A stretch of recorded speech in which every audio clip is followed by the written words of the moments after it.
What's going on, everybody? Welcome back to G-Miles World Podcast, and today we're going to be talking about Week 13 NFL 2022. It's starting to get a little bit more heated up than we probably originally expected. We're going to start off with a Thursday night football game. We honestly know that the Tom Brady-less Patriots are not performing the way that anybody thought that they would, because it was like sort of like that discussion where you're like, this player is more important than that player, this coach is needed for that player. And we saw what Tom Brady was able to do from leaving in the first year. Obviously, he went over and got the Super Bowl with the Buccaneers. But Bill Belichick overall, with Matt Patricia and all the stupid, is that who that is? That, Mac Jones was yelling at, saying to actually, pass the ball, the run game is stupid. Like, he has the wrong people there. I don't know. Is that who it is?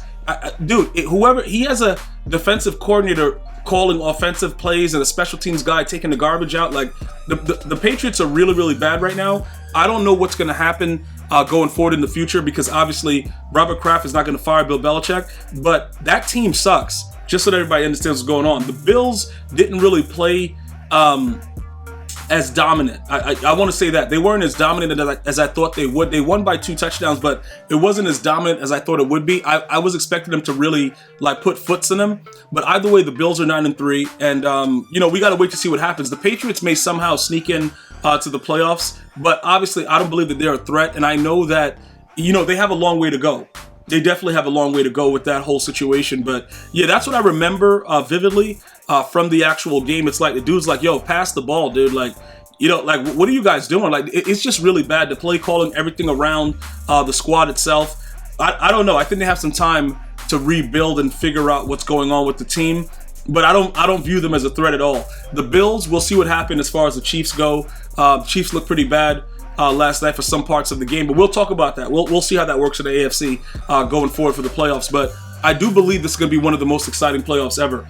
The Steelers and the Falcons. Now, the Falcons are not a good team, and they keep proving it over and over again. And Mariota somehow just keeps staying out there, dude. That guy just won't go anywhere. It's like, yo, bro, you're going to bench and put the new guy in? It's like, nah, we'll keep Mariota out there, bro. But it is what it is. Najee Harris is stiff-arming dudes like he's a robot sent from the future. Like, dude, look, the Steelers are 5-7, and we spoke about this, I think maybe 4 weeks ago, when we realized that the Steelers they may have their first losing season under Mike Tomlin, and since then, they've been winning. I don't know what's going on with Kenny Pickett, 16 of 28, 197, and a touchdown. Can he get the job done? Can he bring this team to be above 500 and make Mike Tomlin look like one of the best coaches ever? Because the team is not really that good, to be totally honest. They're fighting, but they're not that good. The Falcons, we know what they are, but either way, everybody, what is that, the NFC South? It looks like all the teams are going to be 5-8 this week, and they're going to all suck and somehow be in the playoff run. That division is horrible. So there's a very, very high chance that the Falcons may still make the playoffs. What that means? Nothing. Packers and the Bears. I'm going to go ahead and tell you guys this right quick. Aaron Rodgers really does own the Bears. I don't care who's quarterbacking the team. It doesn't really matter. Even when it looks really, really bad, you know what I'm saying? The Bears are up 10-zip. You just knew that Aaron Rodgers was going to do something because it's that team. I will tell you this about Justin Fields. If he's able to correlate that arm with the way that he's running right now, he's going to be the most dangerous dual threat quarterback we've seen in a while, because when he throws it correctly, it's a laser, bro. It's just that he has to work on that and get that going. But as far as his legs go, unbelievable. And Aaron Rodgers didn't really have that big of a day, but Dylan was able to get 93 yards, the running back for Green Bay, and a touchdown. So that worked out pretty well. And ultimately, I got to tell you this, right? The Packers right now are 5-8. There's no way. I don't believe. I'm just gonna say for me, I don't believe they make the playoffs. I don't know how it's gonna work itself out, but they're pretty much done. So that this game didn't really mean anything, unless you had a parlay involving it. They both are teams that, they've been disappointments throughout the year, so it's not that big of a deal. But Justin Fields, I think coming into next season, you're gonna have to be ready for this guy, because once he starts to focus and he understands what he's doing, dangerous. He's going to be a very, very dangerous player. Jaguars and the Lions. Now, let me just say this, right? The Jags are very, very disappointing, but when you get beat on like this by the Lions, it really makes you understand, the NFL any given Sunday, because the Jags, they'll give you a hell game. Like, if you're a decent team, but when you're a team that, nobody knows what's going on, they'll go out there and just lay down and just turn around backwards, bro, and just start like, yo, you ready? Like, bro, what were they doing in this game? I don't know what was happening. Jared Goff, 340 yards and 2 touchdowns. Are you serious? Swift was kind of okay with the 62 yards and a touchdown, but it's like, Jags, do you have any pride? 40-14? Really? That's what you're doing right now. All right, whatever, dude. Yo, handle it then. I don't know what to say about it. The Lions are doing a lot better. Dan Campbell, like I told you guys, I'm very, very happy for him overall, simply because it's sort of like the Lions have been bad for so long. It's good to see them win. But again, in the NFC North, I don't know if they can they possibly get in? I don't know. I think the NFC is going to be real tough because the NFC East is so crazy. So that extra playoff spot is going to be very, very tough for players that, for teams that don't have the, higher overall records. So we'll see how that works. But the Jaguars are very, very disappointing. The Jets and the Vikings, this was an unbelievable sweaty, and it was so crazy. Okay? How in the hell? Listen, usually 1 p.m., you guys told me that 1 p.m. Kirk Cousins is always cooking, right? I don't know what he was cooking, but it was dirty gumbo. Because I'm going to let you guys know right now, the Vikings should have won this game by at least 14 with the opportunities that the Vikings had. The defense stepped up heavily. White's interception sealed the game, but the Jets had a lot of opportunities. And what's interesting is both of those last 2 opportunities that they had, if they took field goals, they would win the game by 1. You see how funny it is? Like, coaches will always opt to go for it in weird times because they think that, I don't know if I'll get the ball back. Then their defense gets the ball back, and it's like, okay, that last drive I should have took the field goal. Like, what are you guys doing? It was a really weird thing, but it's just the Jets being the Jets. The Vikings are impressive simply because the Cowboys beat the brakes off of them, and they've won their last 2 games since then, so they're showing resolve. And the Cowboys just took care of the Colts too. They just dismantled them, but we'll get to that in a second. But this game right here, specifically, it showed that the Vikings are not only dangerous offensively, they're pretty dangerous defensively as well. Because that's not an easy job to do. And the Jets were getting lucky, converting on 4th down, doing everything weird, and they still were able to control it. Kirk Cousins didn't play as well as we thought he would, and they still were able to bring it out with the defensive side of the ball. So that was very, very impressive in my opinion. The Commanders and the Giants, they are who they thought we were. What did I say we are? They are who we thought they were. They both, they suck. It was a tie. This game was a complete nightmare. But let me just give you guys the records real quick. Commanders are 7-5 and the Giants 7-5-1, and then the Giants are 7-4-1. Like kicker. I don't know what Graham Gano was doing, bro, but it doesn't really matter. Overall, this game was a nightmare to watch, and we got to watch it in another couple weeks. Both these teams, I don't know what the hell they're doing. Doesn't really matter. It is what it is. It's over. But again, the Giants should have won the game. In my opinion, the Giants should have won the game. When Saquon Barkley breaks through, gets a touchdown, they're up 7. They should have won the game. It didn't work out that way. Washington kept fighting. Heineke is, like I said, a lot better, in my opinion, than Carson Wentz. I think Carson Wentz is a broken individual, so it's working out. But one of these teams should have been able to kick a field goal and win the game. But obviously, that's just the way the NFL works. I know if you guys had parlays and this is the reason that you lost, you're probably raging right now. But again, I stayed away from this game because I don't know which one of these teams are good. They're 7-4 and 7-5. I don't know which one is good. Their records don't really display what they are on the field. It's really, really scary with the NFC East. So I don't know. 7-5-1, 7-4-1. Good luck, bro. Titans and the Eagles. All right. So with this game right here, I didn't expect the Titans to get beat on like this because obviously you have Derrick Henry. You're going to run the ball. You're going to slow it down. Well, the Eagles didn't take any, bro, they didn't play around with these dudes. They beat the hell out of, listen, A.J. Brown caught a pass that I was like, dude, the guy's all inside his body, no Madden though. And he still caught it, bro, with the guy all over him covered. Like, A.J. Brown is a dog, bro. Look, the Eagles are for real, but I don't know, bro. Can they really go to the Super Bowl and win it? I think that they're capable. They have everything there. I just don't know. It doesn't make any sense. Like, it doesn't feel right. And they still got to beat on the Cowboys too. But we got to see what's happening, bro. Like I said, I don't know, but they're for real. Because you beating the Titans like that and lock up completely. Ryan Tannehill was awful. But A.J. Brown, like I said before, 8 receptions, 119 yards, 2 touchdowns. Jalen Hurts, 380 yards, 3 touchdowns, bro. 29 of 39. Dude, the Eagles are looking good, man. 11-1, 6-1 at home. GG's in the chat. I don't know what else to say about it. The Broncos and the Ravens, I can tell you this much. Russell Wilson got the ball back with 2 timeouts and about, what was it, like 30 seconds or something like that? Most teams would probably say we have a chance. I know Broncos Nation, no let's ride though. You guys were disgusted and thrown up in your mouth because you knew that Russell Wilson was trash.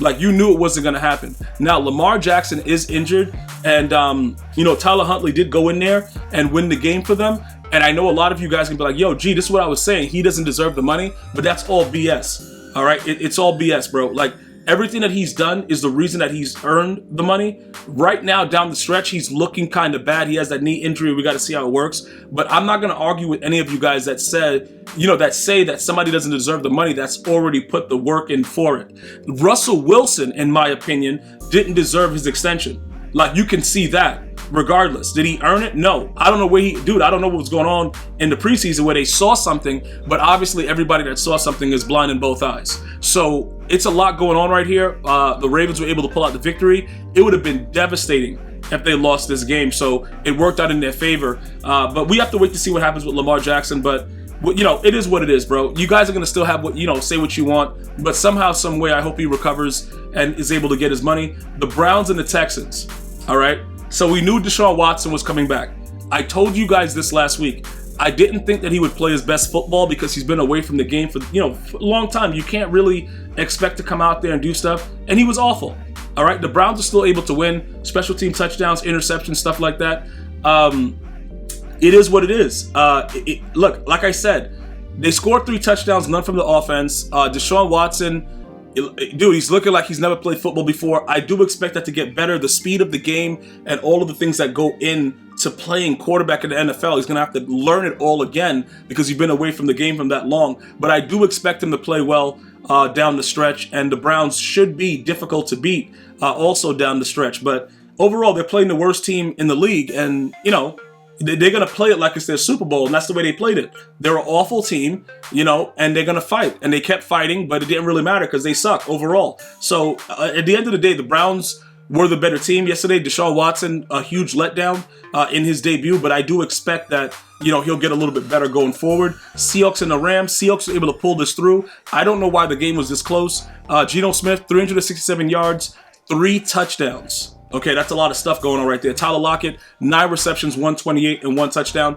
Definitely good stuff along those lines. I will tell you this, though.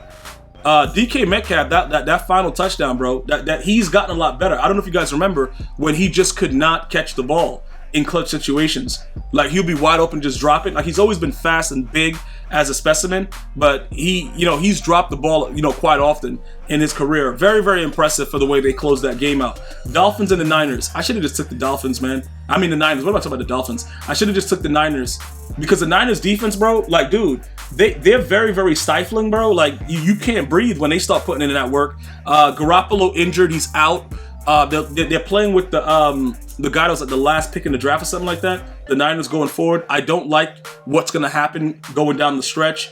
Garoppolo's out for the season. What are they going to do? They can probably add somebody, maybe somebody off the street, maybe a Cam Newton, maybe a Kaepernick. I know some of you guys are like, oh my God, like, bro, they better do something because this team could put in work. With McCaffrey being there and, all these boys on defense going crazy. They're stifling, dude. So it's a lot that can happen. The Dolphins did start off impressively. Throwing like it was a long touchdown that they threw to start, like, F your defense type thing. And then the Niners just calmed down and just took care of business. Scooping scores at the end, pads the 49ers lead with Dre Greenlaw. It got really nasty really quickly. So the Niners are for real.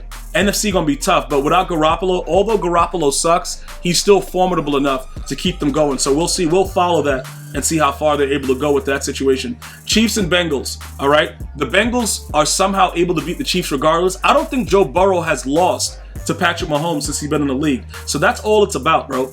Like, some games, it is what it is. Jamar Chase, 7 receptions, 97 yards. Wasn't that really involved in the game, in my opinion. It's just it's something about Joe Burrow versus Patrick Mahomes. Like, dude, I don't know. You just knew the Bengals are going to win the game.